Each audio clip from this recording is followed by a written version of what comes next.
করতে অভিযান শুরু করেছে ভোক্তা অধিকার সংরক্ষণ অধিদপ্তর। খুলনা নিউ মার্কেট এলাকার বিভিন্ন ব্যবসা প্রতিষ্ঠানের দাম দর খতিয়ে দেখছে কর্মকর্তারা। এ নিয়ে বিস্তারিত জানাতে খুলনা থেকে যুক্ত হচ্ছেন তরিকুল ইসলাম। তরিকুল, অভিযানে এখন পর্যন্ত অনিয়মের কোনো চিত্র উঠে এসেছে কিনা জানাবেন, আর কি বলছে ভোক্তা অধিকার?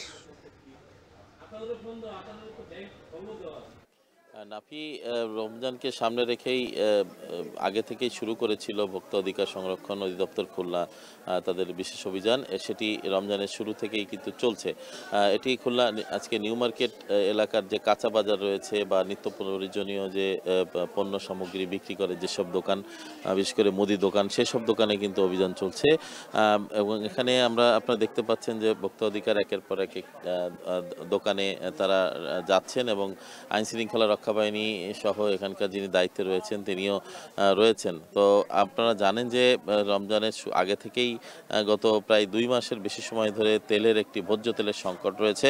বিশেষ করে বোতলজাত সয়াবিন তেলের একটি সংকট চলছিল এবং এটি ইচ্ছামতো দামেও যারা পাইকারি এবং খুচরা পর্যায়ে বিক্রি হচ্ছিল সেই বিষয়ে কিন্তু এই বিষয়ে আমরা দেখছি যে শুরু থেকে তারা অভিযানে রয়েছেন এবং এখনো পর্যন্ত মাত্র 15 মিনিট আগে থেকেই তারা অভিযান শুরু করেছেন।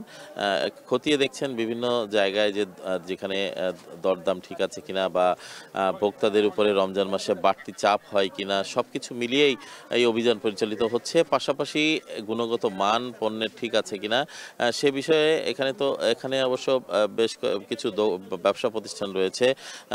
সেই ক্ষেত্রে কাঁচা বাজারেও তারা যাবেন এবং সেখানেও খতিয়ে দেখবেন যে গুণগত মান সম্পন্ন মাছ, মাংস বা অন্যান্য যে পণ্য সামগ্রী রয়েছে কাঁচা, সেগুলো ঠিকমতো বিক্রি করছে কিনা এবং সঠিক দামে সরকার নির্ধারিত যে দাম রয়েছে সেই দামে বিক্রি হচ্ছে কিনা।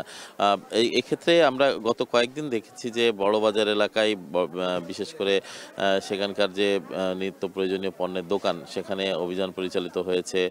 বিভিন্ন চালের দোকান এবং মশলার দোকানেও অভিযান পরিচালিত হয়েছে।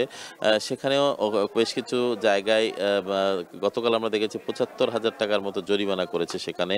এছাড়া আজকে যে অভিযানের যে আমরা বিষয়গুলো দেখতে পাচ্ছি সেখানে তারা বলছেন যে কোনো অসঙ্গতি দেখলেই তারা এটি জরিমানার আওতায় আনবে এবং যে নিয়মে বিক্রি করা প্রয়োজন সে নিয়মটা যদি না থাকে এবং এখানে পণ্য তালিকা টাঙিয়ে রাখার যে বিষয় রয়েছে সঠিক দাম সেটিও যদি ঠিকমতো না থাকে তাহলেও তারা কিন্তু এই বিষয়টি লক্ষ্য করছেন। তো আপনারা জানেন যে রমজানকে সামনে রেখে ছোলা, চিনি, চিড়া এছাড়া বিভিন্ন যে খাদ্যপণ্য রয়েছে এগুলোর উপর বাড়তি চাপ পড়ে ভোক্তাদের এবং সে কারণে এটাকে তারা বাজার যাতে নিয়ন্ত্রণে আসে সেই বিষয়ে তারা খতিয়ে দেখছেন। সব মিলিয়ে খুলনার যে ভোক্তা অধিকারের অভিযান এটি রমজানের আগে থেকে চলছে এবং এটি আজকে 3 রমজান, আজকেও অব্যাহত রয়েছে এবং নিউ মার্কেট এলাকায় এই অভিযানটি চলছে। এখনো পর্যন্ত কাউকে জরিমানা আওতায় আনা হয়নি, তবে তারা বলছেন যে যারা নিয়ম ভঙ্গ করবে তাদেরকে আসলে জরিমানায় আনা হবে। সব মিলিয়েই ছিল আমার কাছে খুলনা থেকে।